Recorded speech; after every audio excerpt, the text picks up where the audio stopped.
bonjour ou bonsoir, selon l'heure à laquelle vous nous regardez. Je suis votre chroniqueur audio et animateur de podcast à l'ODJ Media, chargé aujourd'hui de vous lire fidèlement, mot pour mot, la chronique de Mamouna Charki. Une analyse puissante autour de la résolution 2803 et de ses implications réelles pour Gaza. Seule solution possible du conflit, la création d'un État palestinien alors que le Conseil de sécurité adopte une résolution américaine créant une force multinationale pour Gaza. Cette mesure présentée comme humanitaire cache mal une nouvelle forme de tutelle internationale qui ignore la seule solution possible du conflit, la création d'un État palestinien.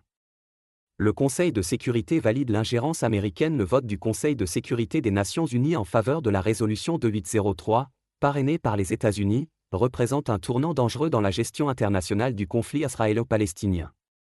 Présentée comme une mesure de stabilisation et de protection humanitaire, cette création d'une force multinationale pour Gaza s'inscrit en réalité dans une logique de dépossession continue du peuple palestinien et de consolidation de l'occupation israélienne.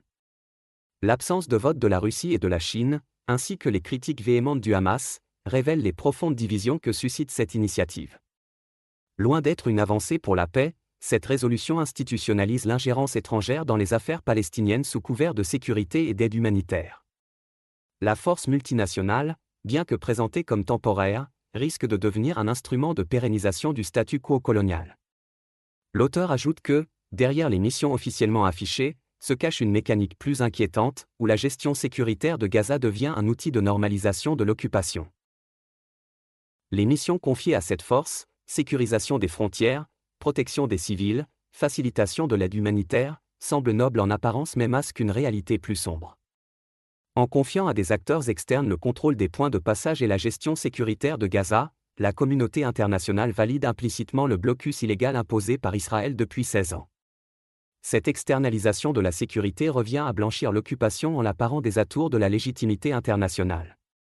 La mention du soutien à la reconstitution et au déploiement d'une force de police palestinienne mérite une analyse critique.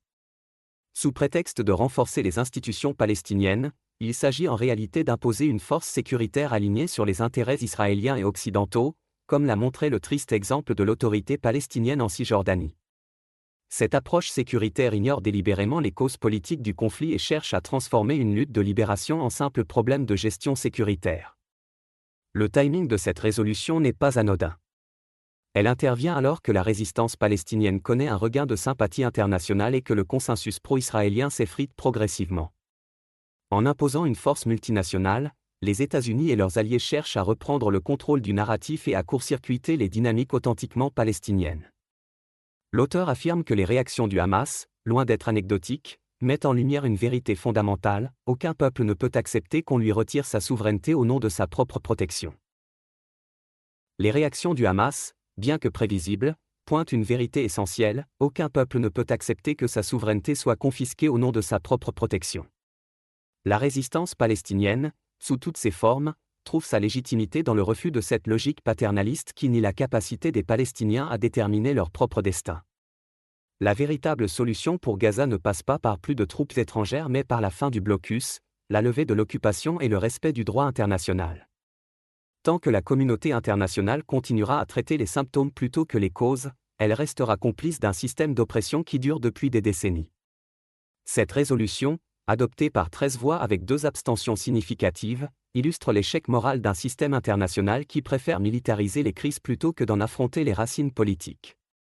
Les Palestiniens méritent mieux qu'une nouvelle force d'occupation, même habillée aux couleurs de l'ONU.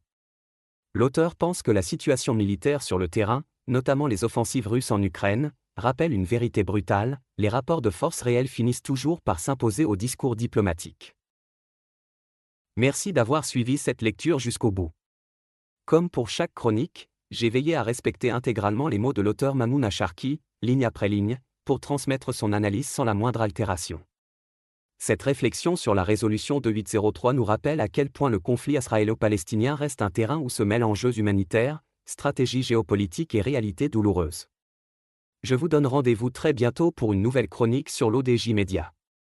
Prenez soin de vous, prenez soin des autres, et restons attentifs à ce qui se joue derrière les décisions internationales.